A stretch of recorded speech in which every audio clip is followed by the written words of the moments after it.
Assalomu alaykum va rahmatullohi va barakatuh. Aziz yurtdoshlar, obunachilar, bizda yangilikni zo'ri, xudo xolasa, Qoraqalpog'iston Respublikasi To'rtko'l tumani, O'zbekiston Ofida ustamız yine 5 yil stajlari bor ekan. Xudo xolasa shunday fasadli plitka, gipki kamen, sokol, fundament, har xil shunday fasadli materiallar ishlab chiqarar ekan. Kimga shunday gipki kamen, plita, fasadli plita xizmatlari kerak bo'lsa, bemalol ekranda nomer qoldiraman. Ustaning nomerini, batafsil ma'lumotni o'zlarini olib, kelishilgan holatda arzon narxlarda xudo xolasa ishlatishlaringiz mumkin.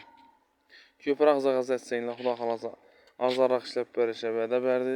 Bemalol kanalni adını aytib chiqsanglar, skidka bor. Yetkazgan vaqtlaringiz rozi bo'linglar. Videoni ko'pchilikka yetib borishi uchun like bosamiz, kanalga obuna bo'lamiz, podlist etamiz. Gazini bosamiz.